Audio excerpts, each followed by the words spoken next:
warahmatullahi wabarakatuh. Waalaikumsalam warahmatullahi wabarakatuh. A'udzu billahi minasy syaithanir rajim. Bismillahirrahmanirrahim. Wassalatu wassalamu ala sayyidina wa habibina wa syafiina wa dhuhrina wa maulana Muhammadin asrafil anbiya wal mursalin wa ala alihi wa ashabihi wa man tabi'ahu bi ihsanin ila yaumiddin. Subhanaka la ilma lana illa ma 'allamtana anta usikum wa nafsi bi taqwallah faqad fazal muttaqun. Yang dirahmati Allah, seluruh jamaah yang tergabung di aula Iwamil Khair dari 9 kelompok bunga dan berapa kelompok? 10, iya 10 kelompok bunga dan beberapa gabungan keluarga daerah-daerah yang ada di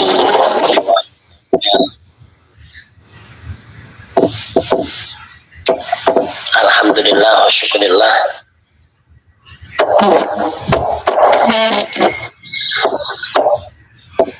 Pada kesempatan yang berbahagia ini kita masih diberikan oleh Allah kesempatan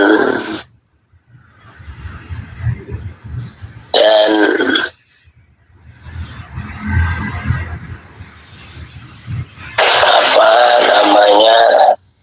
salah satu nikmat yang terbesar adalah yaitu kesempatan dan kesehatan.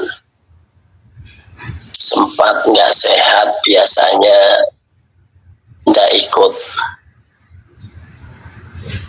Ya sehat tapi nggak sempat juga nggak ikut. Ini yang ikut, alhamdulillah ya sehat ya sempat 85 orang. Biasanya nanti ada yang naik belakangan, tidak apa-apa. Yang terpenting acara ini, kegiatan ini bisa berjalan langsung, berjalan secara kontinu, secara terus menerus, karena ini adalah hal yang wajib bagi kita untuk watawasau bil haq watawasau bis sabr. Artinya karena al-insanu mahal khata wa nisyan. Manusia itu adalah tempatnya salah dan lupa. Maka mengingatkan, ya, saling mengingatkan itu hukumnya adalah wajib. Maka dari itu ini dalam rangka kita watawasau bil haq watawasau bis sabr. Kita kemarin di 2 pekan yang lalu membicarakan tentang masalah mengusap wajah, ya, mengusap wajah setelah sholat. Sekarang kita akan bersama-sama mengingatkan bahwa sholat itu ternyata ada hal yang menjadi intinya atau menjadi isinya. Apa itu? Yaitu khusyuk. atau konsentrasi.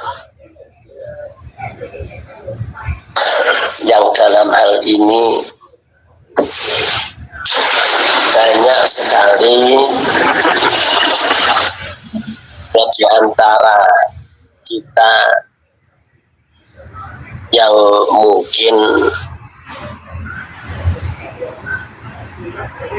belum bisa atau tidak bisa dan bahkan sulit untuk bisa, tapi mau bisa tidak bisa kita berusaha untuk bisa sebisa mungkin. Bahasa opo iki, apa itu?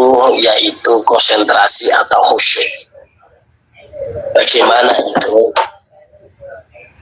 sampai jadi satu pertanyaan bahwa para ulama selalu menekankan agar kita mengerjakan sholat dengan khusyuk. Apakah yang dimaksud dengan khusyuk itu? Dan apa pula manfaatnya?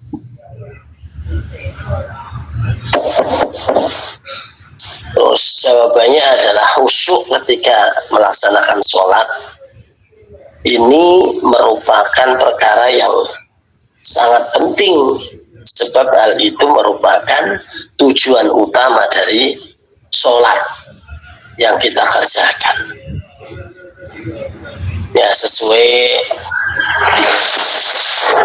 ya dengan firman Allah. Ini dengar nggak kira-kira? Ini banyak terganggu dengan suara-suara mobil dan motor. Jelas ada, jelas ya. Ya sudah lumayan lah, karena ini sedang tidak di rumah, jadi ada di daerah Bumen. Jadi firman Allah di dalam surat Toha ayat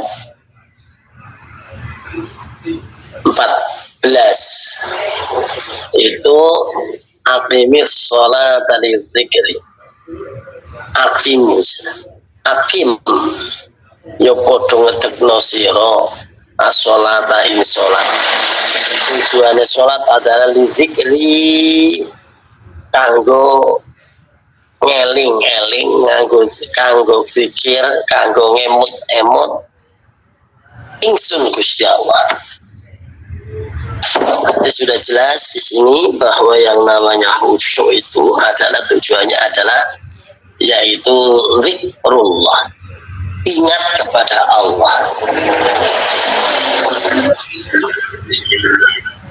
Terus apa itu yang dimaksud dengan khusyuk? Fafi istilah, dalam istilah ahli haqiqah, ahli haqiqah itu mengistilahkan bahwa al-khusyu'u al-inqiyadu lil haq. Khusyuk iku al-inqiyadu, apa namanya, yo tukuhaken, ngestokaken yo lil haq. Waqila lan dan sebutaken al-khawfu daim,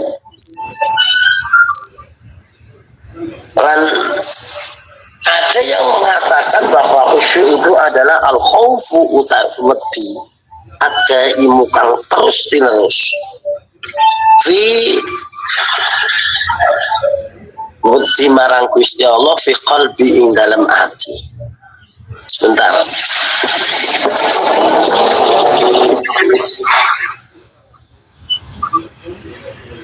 Bentar, ada yang mengingatkan. Sebentar.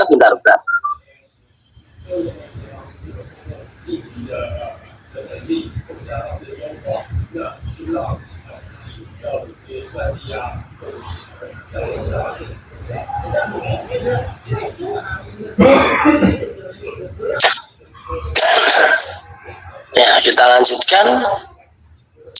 Jadi ulama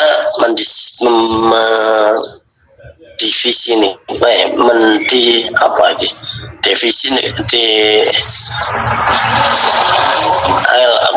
enggak? Mendefinisikan. Apa? Mendefinisikan. Ya, mendefinisikan, ya, definisi, ya, benar. Jadi mendefinisikan ya masalah khusyuk itu adalah begitu. Jadi patuh kepada suatu yang hak,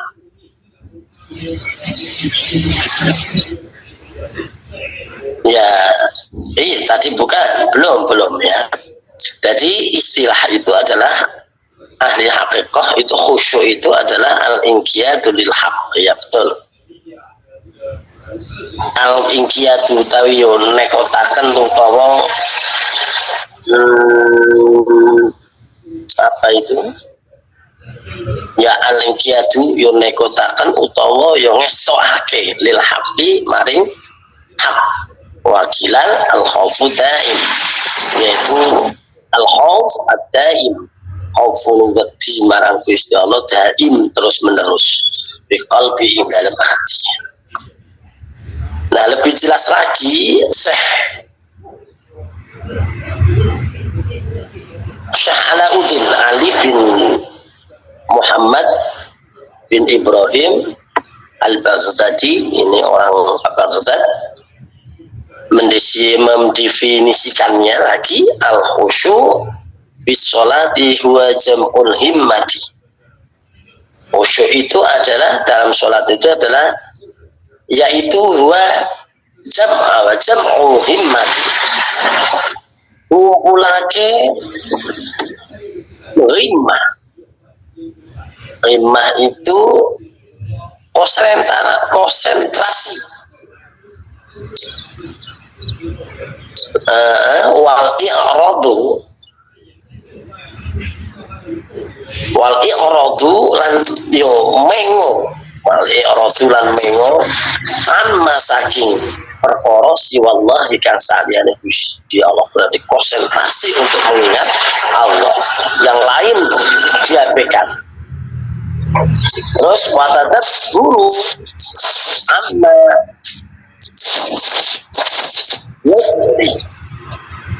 dan watadabbur dan tadabbur itu adalah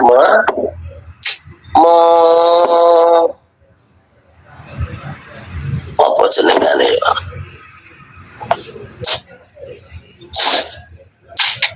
Merenungkan. Ya, tadabbur itu adalah merenungkan. An yajri ala lisan. Apa itu merenungkan sesuatu? Yajri kang yoden omongaken ala lisani ing atase yo lisane wong. Apa itu yang diucapkan? Termasuk minal Qur'ani, dari bacaan Al-Quran. Terus wadikrilan, yo bacaan-bacaan zikir yang lain ditadaburkan. Jadi dalam hati itu kita membaca, lalu kita juga secara otomatis memaknai atau tahu maknanya. Ini penting, memang salah satu, yaitu apa namanya, ya syarat kita itu mencapai untuk khusyuk. Nanti kita mengetahui arti daripada sholat. Maka dari itu kalau bisa ini nanti di dalam pelajaran pasolatan itu adalah kita apa namanya memaknai. Jadi kita bisa memaknai. Contoh dari Allahu Akbar, Allahu Akbar. Nah, dimaknai itu adalah Allah. Secara otomatis nanti prakteknya itu adalah dalam hati itu adalah tahu bahwa Allahu Akbar, Allah Maha Besar, kabiro. Terus dengan apa kebesaran yang nyata. Terus apa kabiro, walhamdulillahi katsira, dan memuji dengan banyak. Ya, apa namanya? walhamdulillah katsiran wa subhanallahi bukratan wa subhanallahi lan maha suci sapa Gusti Allah bukratan ing dalam waktu esok wasilan dalam waktu sore. Terus itu dimaknain secara itu sampai nanti kalau kita membaca hafal maknanya itu bisa bertadabbur. Ini adalah salah yang harus ditempuh bagi yang sholatnya kepingin atau dianjurkan untuk khusyuk. Jadi itu. Yang berikutnya, jadi khusyuk merupakan kondisi yang di mana seorang melakukan sholat dengan memenuhi segala syarat rukun dan sunnah sholat, serta dilakukan dengan tenang, penuh konsentrasi, meresapi dan menghayati ayat juga semua zikir yang dibaca dalam sholat. Ya dengan cara inilah sholat yang kita lakukan tiap hari akan menjadi khusyuk. Ya, serta memberikan aplikasi yang positif di dalam kehidupan kita, yakni mencegah manusia dari perbuatan buruk dan kemungkaran. Bagaimana Allah berfirman, inna sholata tanha 'anil fahsya'i wal munkar. Inna sholata saat temene sholat iku tanha nyegah apa sholat 'anil fahsya'i saking perkara kang fahsya, perkara kang welek jember, wal munkar lan mungkar. Bahkan Allah sendiri mengancam orang-orang yang sholat tapi hatinya mereka mengembara ya tanpa tujuan. Nah ini yang sering dilakukan oleh kita, ya, bukan hanya saya, kita. Dan ini rata-rata orang itu begitu, sholat tapi pikirannya enggak konsentrasi, menjadi ya, kemana saja. Jadi begitu. Melihat arti pentingnya khusyuk di dalam sholat, ya Syekh Ali Muhammad Al-Juljawi berkata bahwa ketika seorang hamba telah mampu melaksanakan sholat dengan khusyuk, berarti ia telah sampai pada tingkatan keimanan yang sempurna. Sebagaimana disebutkan, tadi belum ya, ancaman Allah itu adalah dalam kitab Al-Ma'un, wailul lil musallin alladzina hum an sholatihim sahun. Wailun utawi ciloko lil musallin tumrapongkang sholat. Sholat kok iso colok, silakan. Karena apa? Yaitu alladzina yang wong akeh, utawi wong akeh lan sholatihim saking sholate wong mau sahuna ing lali. Jadi enggak sholat tapi lali. Kalau dia sholat alias tidak khusyuk. Jadi pikirannya bukan ditujukan kepada Allah, tapi justru ya mengembara kemana-mana. Dan ini memang hal yang sangat sulit, sangat berat sekali. Tapi bukan berarti kita enggak diharuskan untuk berusaha. Kalau toh masalah bisa atau enggak itu nanti relatif. Ya, sampai dikisahkan sejarahnya orang yang tingkatan sahabat itu yang sholatnya paling khusyuk ini adalah sahabat Ali karamallahu wajhah.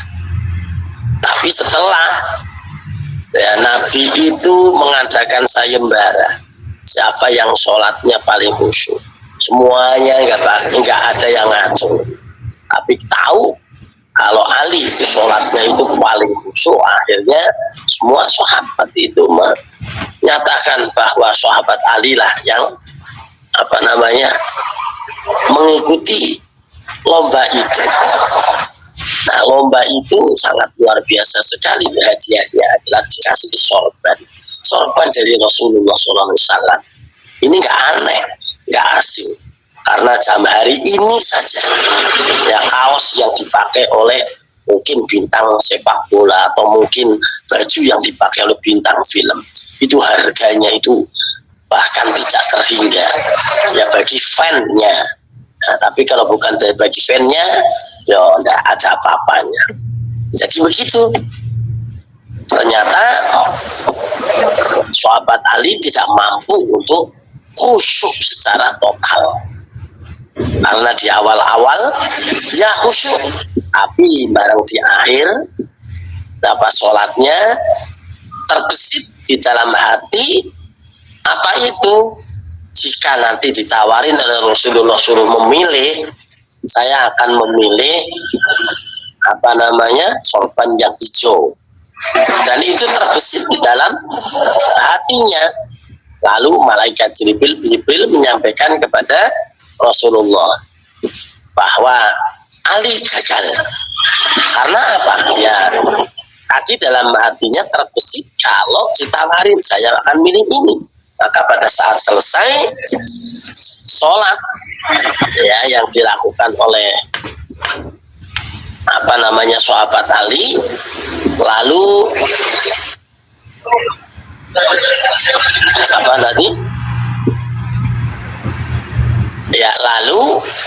ya itu tadi Rasulullah itu menyampaikan bahwa kamu gagali.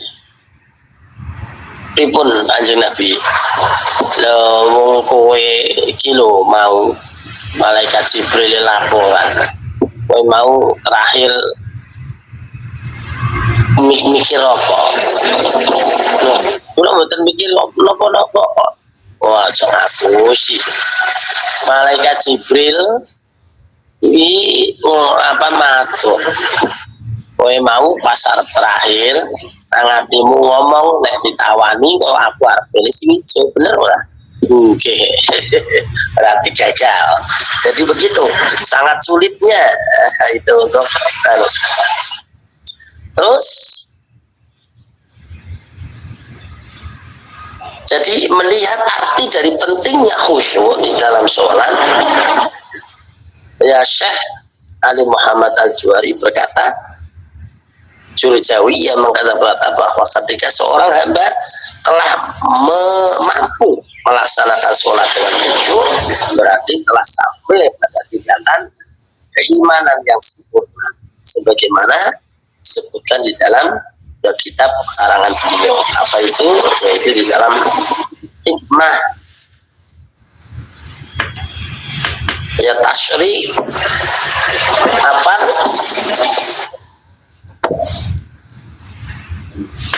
ya hikmah tasyrif al fal safa itu di dalam juz 2 halaman 78 mengatakan bahwa annal khusyu'a fi sholati wastikhdar qalbi ma'a sukuni jawarihi huwal imanu kamil.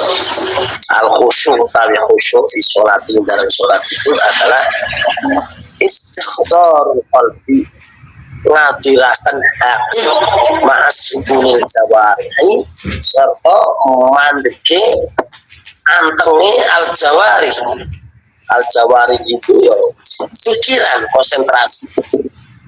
Nah, kalau begitu gua utawi sholat khusyuk itu al imanu iman kami kang sempurna. Dan samping itu khusyuk merupakan syarat diterimanya sholat di sisi Allah. Di dalam kitab Sulam Taufik, kitab kecil ya, disebutkan di sana. Apa itu? Yaitu wasyurito ma'al ma'muru li qubuliha mindallahi subhanahu wa ta'ala. Wasyurito lan yo den syarataken ya ma'al ma'muli Ya ma'al ma'muri.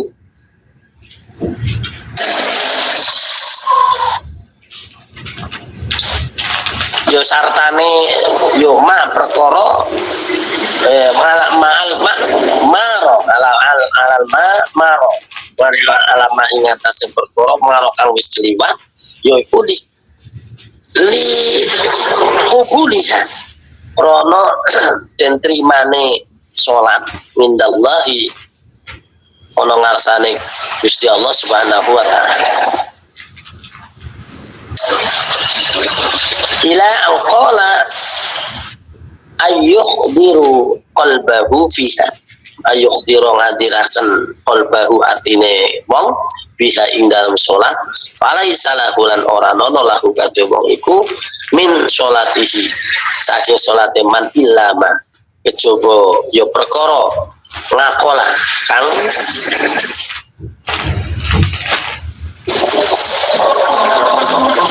ya akola ya ma perkara akola kamu apa iki ngakola kan yo terus-terusan eling minha saking sholat mau. Jadi karena itu orang yang melaksanakan sholat tetapi hatinya tidak khusyuk, maka seakan-akan ibadah yang dikerjakannya sia-sia karena tidak diterima di sisi Allah. Namun begitu harus diakui bahwa khusyuk ini merupakan perkara yang sangat namanya berat. Akan tidak mungkin itu sekelas sahabat Ali karramallahu wajah saja itu pengalamannya tidak berhasil, ya apalagi kita yang masih awam dan sedikit kali yang mengkhusyukkan di dalam seluruh sholatnya. Kalau kenyataannya seperti itu ya minimal. Jadi ini ada hal yang paling tidak kita itu ada yang sesuai walaupun sedikit. Minimal yang bisa kita lakukan adalah bagaimana khusyuk itu bisa terwujud di dalam sholat kita walaupun hanya sesaat sebagaimana yang dikatakan oleh Imam Ghazali. Imam Ghazali sendiri mengatakan bahwa fala yumkin lan ora mungkin loh, padahal sekelasnya membahagikan bahwa Imam Ghazali fala yumkin lan ora mungkin ayyushtaratu ten syaratakan ala nasi atas menutup apa ikhtarul qalbi ngadirakan hati fi jami'i sholatin ing dalam sakabehane sholate fa inna dzalika lan kaya mengkono-mengkono ya sisu anhu ya yuk sisu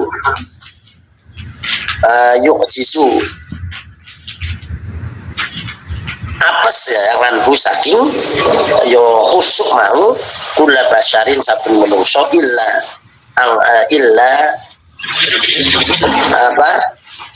al-aqallin kecoba musidik banget ya faidan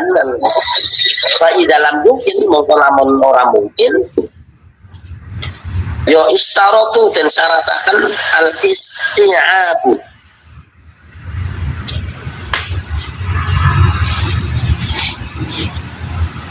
ya al-isti'abu li darurati qala li darurati ya istiratu dan syaratakan al-isti'abu yo makso ya istilahnya berusaha li darurati krono darurat berarti menekan benar-benar para marodalahu illa ayustarata para fala maroda mongko ora nono ya kemampuan illa ayustarata kejaba ya kejaba dan syarat akan minhu saking khusyuk mau ma yutlaku alaihi ismun yo ma perkara yutlaku kang ya kan den mutlakaken alaihi ing atase man al ismu walau fi lahdatil wahidah. Jadi berusaha untuk apa namanya dia memaksa menghadirkan atau khusyuk. Jadi mayut laku alaih illa apa laku alaihi ismun. Jadi kita itu mengenal Allah, mengenal zat apa Allah walau filahdah, walaupun senejan cuma lahdah sebentar, terus wahidah kan siji ya dalam sholat paling tidak kita itu maksa bahwa kita ingat benar-benar Allah walaupun cuma segitu saja. Nah, itu ya, jadi ini ya sangat dimaklumi oleh Imam Ghazali. Nah, kesimpulan adalah khusyuk di dalam sholat merupakan satu kondisi di mana kita melakukan sholat dengan tenang dan penuh konsentrasi, menghayati serta meresapi arti yang dan makna sholat yang sedang dikerjakan, dan itu merupakan perkara yang sangat penting agar ibadah yang kita lakukan dapat diusahakan di dalam kehidupan nyata. Ya, tidak sebatas formalitas atau semata-mata untuk menggugurkan kewajiban. Nah ini, jadi yang sering ya ini yang hanya formalitas dan menggugurkan kewajiban. Bukan berarti itu salah. Ya tadi itu kita harus selalu berusaha untuk bisa mewujudkan kekhusyuan itu walaupun hanya sebentar saja. Itu. Jadi kalau mau sholat itu benar-benar ingat kepada Allah. Ya, kita konsentrasi sebentar bahwa kita benar-benar istilahnya sedang sholat, sedang menghadap, kita berzikir, konsentrasi. Ya, kita mengingat Allah. Dengan cara apa? Ya dengan cara kita mengingat diri kita sendiri bahwa di atas kehidupan ini ada di situ bukti wujud daripada Allah tadi. Mungkin itu untuk pagi hari ini. Kita lanjutkan dengan si malakama. Silakan inspirasikan masalah Anda. Langsung aja kami akan membantu Anda. Sekian, maaf. Silakan untuk dipandu saudara-saudari moderator. Sekian. Assalamualaikum warahmatullahi wabarakatuh. Waalaikumsalam warahmatullahi wabarakatuh. Monggo jemaah memasuki acara Simalakama, silakan inspirasikan masalah Anda. Insya Allah Al Ustadz Misbahul Sudur akan membantu menyelesaikannya. Ya, monggo untuk jamaah dari Mawar sampai Tulip dan jamaah yang bergabung di pagi yang penuh barokah ini dipersilahkan. Jangan lupa passwordnya Iwamid Jihad ya Allahu Akbar. Barokallah. Monggo buka. Ayo Radia Walira. Warahmatullahi wabarakatuh. Waalaikumsalam warahmatullahi wabarakatuh. Iwamid Jihad ya Allahu Akbar. Barakallah. Izin bertanya Bapak, saya Miftah dari Banyuwangi. Jadi misalkan nih Bapak, anak saya nanti menikah terus saya kan nggak jadi sama suami yang pertama. Nah, suami pertama itu misalkan mewakilkan sama hakim, terus yang nampani itu suami saya yang baru itu boleh apa enggak? Soalnya suami saya yang sekarang ini kan agak ngerti ya gitu, pernah kerja di KUA juga. Seperti waktu itu saya cerita sedikit nih, waktu saya menikah sama suami yang kedua ini kan ada penghulu dari KUA, terus diminta sama Abah Haudi. Waktu itu Abah Haudi datang kan, terus yang menikahkan itu kan Abah Haudi seperti itu. Tapi nanti misalkan saya mantu, terus suami pertama saya mewakilkan gitu, terus diambil sama suami saya yang sekarang, itu apa boleh? Terima kasih atas jawabannya. Assalamualaikum warahmatullahi wabarakatuh. Waalaikumsalam warahmatullahi wabarakatuh. Satu nopo dua pertanyaan Abah? Satu dulu ya. Monggo Abah. Ya. Oke, tentang kewalian ya, atau wali di dalam nikah.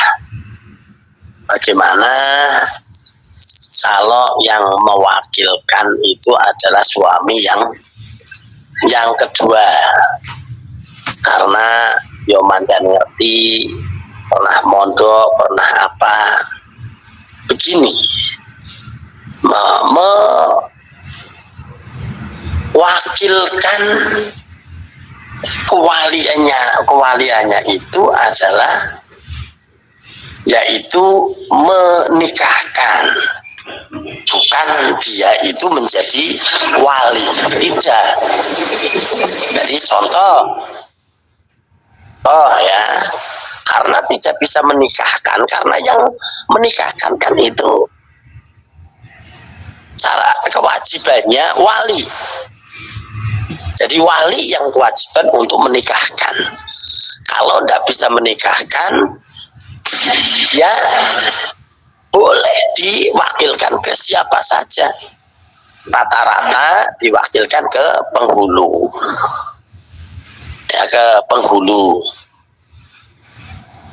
Nah, begini. Nah, dan jadi untuk suami yang kedua itu bukan berarti mewakili menjadi wali. Tidak, untuk diwakilkan kepada penghulu. Tapi suami yang pertama menyerahkan ke waliannya untuk menikahkan kepada suami jenengan yang kedua, boleh. Tapi bukan untuk diserahkan kepada orang lain lagi. Nah, ini yang nanti akan kacau bulat itu namanya. Karena hak daripada yang menikahkan angkah tuka wazawat tuka dan sebagainya itu adalah walinya asli. Kenapa walinya asli itu kok berhalangan atau dengan sukarela menyerahkan kepada siapa saja boleh? Ya kayak saya kemarin waktu menikahkan itu, ya saya menikahkan biasa, artinya dia bisa menikahkan. Tapi karena yang hadir di situ saya mengundang guru daripada anak saya, ya beliau sendiri al-hafidh, guru dan ini sebagainya. Ya saya undang ke situ, saya serahkan kewalian saya untuk menikahkan, yaitu beliau. Begitu, bukan berarti anak yang bukan anak saya mewakili untuk mewakilkan kepada beliau, tidak. Dari walinya asli mewakilkan kepada pihak kedua, bukan pihak ketiga.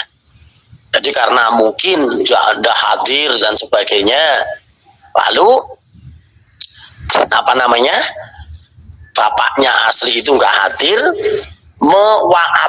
langsung diwakili oleh bapak yang kedua untuk menyampaikan kepada kepada penghulu untuk menikahkan. Tidak begitu, ya tidak begitu. Itu berarti kan bulat, ya bulat. Yang namanya menyerahkan itu ya mewakilkan itu ya satu kali kepada orang yang berkompeten di situ. Kalau suami jenengan kok memang mampu untuk menikahkan, boleh jenengan suami jenengan menikahkan atas nama, kan di situ ada mewakili. Jadi nanti ada kata-kata mewakili yang mewakilkan kewaliannya kepada saya. Jadi begitu ya, Nggih. Ya, jangan salah Bukan paham. wali Bah, tapi mewakili nikah gitu loh. Nggih. Nggih matur nuwun Bah. Mewakili nikah gimana maksudnya? Maksudnya itu dari ayah kandungnya diserahkan ke ayah sambungnya gitu loh. Nah, ya untuk menikahkan. Nggih. Boleh. Makanya boleh untuk menikahkan boleh. Syaratnya harus ada kata-kata langsung serah terima dengan ayah ayah sambungnya dari ayah kandung. Ya, tapi kalau ayah kandungnya karena mungkin ayah sambungnya itu tanpa ada penyerahan perwakilan mewakilkan langsung ayah sambungnya jenengan mewakili untuk menyampaikan kepada KUA yang akan menikahkan itu tidak boleh. Paham ya? Iya Pak. Paham insyaallah Pak. Terus yang lain silakan. Masih ada di belakang Bu Miftah yang mau bertanya, jemaah?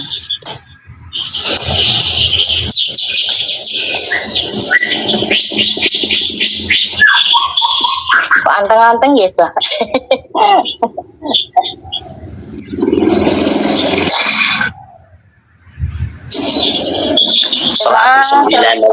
Kosong masalah yang ayo, siapa yang bertanya berarti dia membuka pintu ilmu.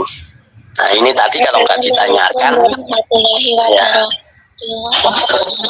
Waalaikumsalam warahmatullahi wabarakatuh. Iwami jihad yuk, Allahu Akbar, barakallah. Abah mau bertanya tentang diri sendiri Abah. Abah itu iya sudah lama, sudah ya beberapa tahun sih, sudah hampir 2 tahun ini. Tapi kan semakin kesini tuh semakin kayak pikirannya tuh nggak tenang gitu Abah. Selalu berpikir tentang kematian. Apakah itu sebagai tanda firasat atau hanya pikiran yang tidak tenang saja, Abah? Matur suwun, itu saja, Abah. Terima kasih.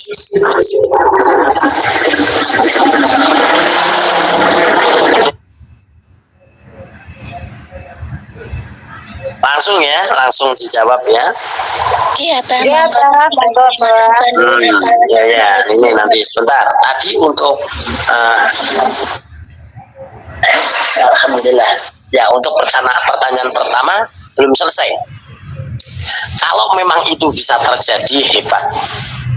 Ayah kandung menyerahkan kepada ayah sambung untuk menikahkan, itu sangat luar biasa hebat. Nah, yang sering terjadi itu apa? Ayah kandung biasanya orang cocok karo ayah tiri. Ini yang sering terjadi. Maka kadang-kadang itu dengan semena-mena ayah sambungnya memberanikan diri mewakili, karena sing rumat mungkin ayah sambung dan sebagainya. Ini tidak boleh.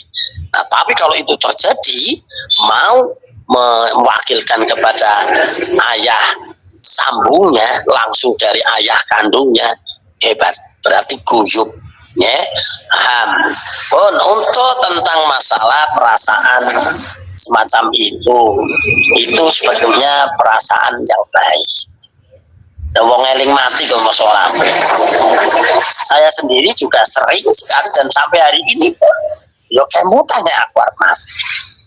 Ya, dan bahkan kadang-kadang mikir apa yang harus saya persiapkan untuk itu. Ya ada takutnya, ada yo macam-macam. Pokoknya yang penting yo yang namanya orang merasa mau mati ya mikir warna-warna. Piye yo, kok piye yo, wah macam-macam. Sampai kadang kepikiran, nah aku mati kasih lho, kok malah bojoku meneh. Malah kadang-kadang bisa mikir ngono. Halo, sampai nih kadang-kadang ya begitu juga ya. Nah aku mati kok bojoku meneh. Ya, kadang begitu ya. Iya, tapi itu justru saya itu bikin apa itu untuk ya semakin raket justru dengan pasangan hidup. Dan itu pas kadang-kadang lagi bersama lagi ini Joyona aku mati itu bojoku ayu mesti agak sing gelem iki ya. Tapi yo piye meneh lah.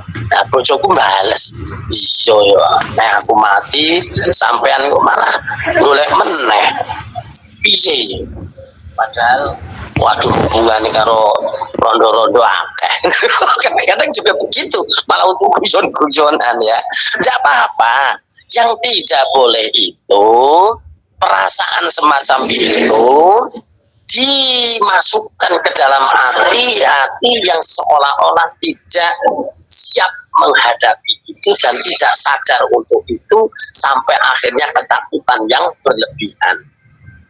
Justru dengan ingatnya kita akan kematian itu kita harus sadar bahwa kita ini adalah tidak ada hak apapun terhadap kehidupan ini. Kemarin ada satu falsafah yang indah sekali di Bokong Truk. Tak bacakan ya, saya kemarin begitu.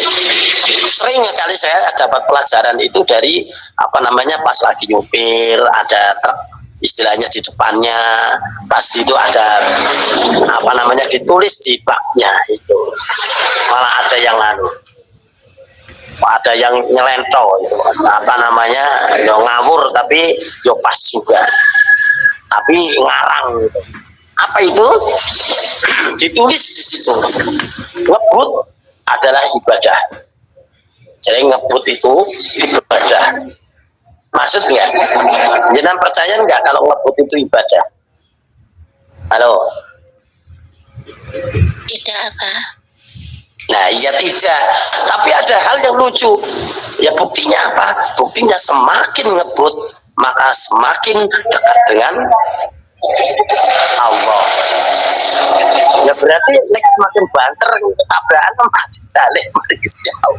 Jadi semakin ngebut katanya semakin dekat dengan Allah ya. Nah itu yang nggak boleh. Nah kemarin itu saya ada pelajaran bagus. Apa itu? Siapapun kita, seberapa kesuksesan kita adalah seorang hamba.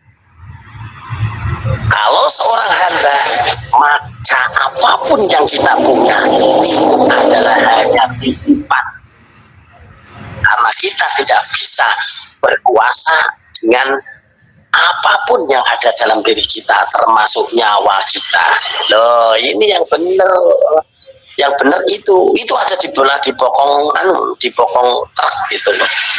Bagus juga ini supirnya batin ya. Ya benar. Betapapun keberhasilan kita, tetap kita adalah seorang hamba.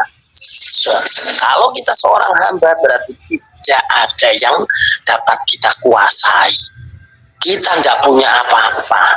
Kita tidak bisa menguasai diri kita walaupun nyawa kita sekalipun. Ayam kan? Nah begitu sudah.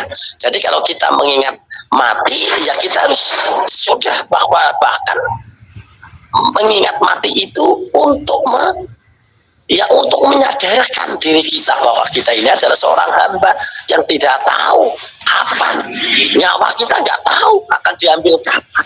Itu harus sadari. Tapi bukan hanya sekedar untuk dipikir-pikir sehingga akhirnya ngelangut malah gendeng.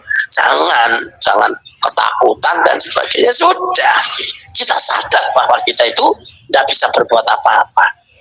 Kadang-kadang sekali waktu kapan ya justru kalau orang itu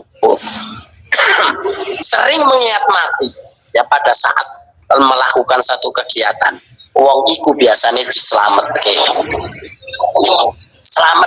dari kematian.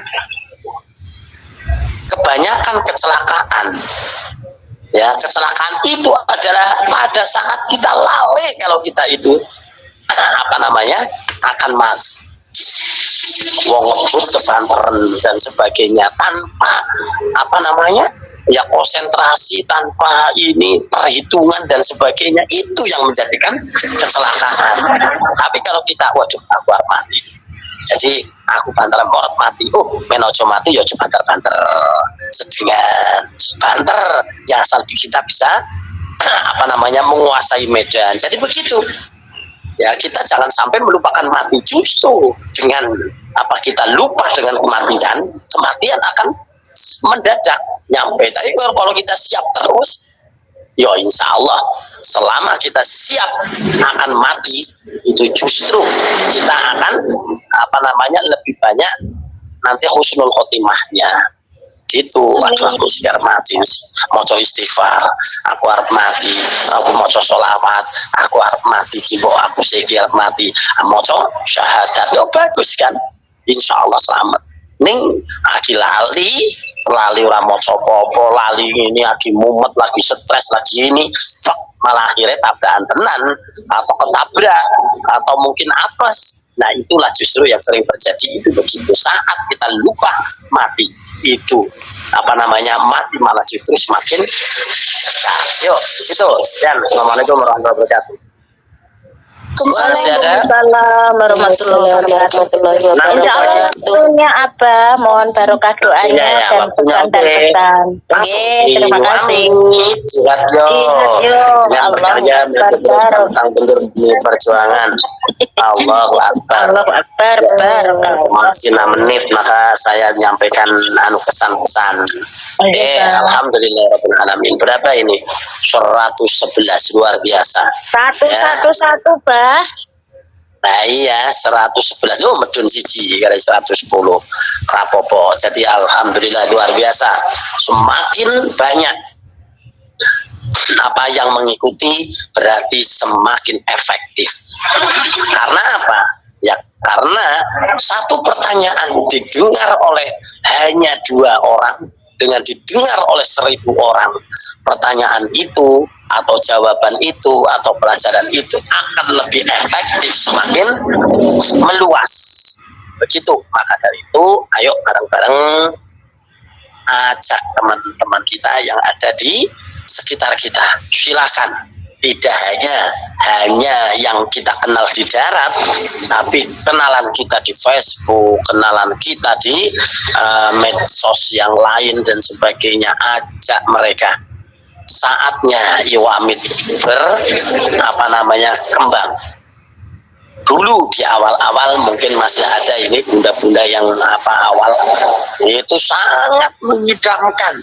Kapan Iwamid itu bisa internasional, go internasional? Saatnya sekarang kita bisa menggoal internasionalkan Iwamid on air. Karena apa? Tidak hanya sekedar teman-teman yang ada di Taiwan, tapi justru teman-teman yang ada di belahan dunia mana pun bisa kita ajak.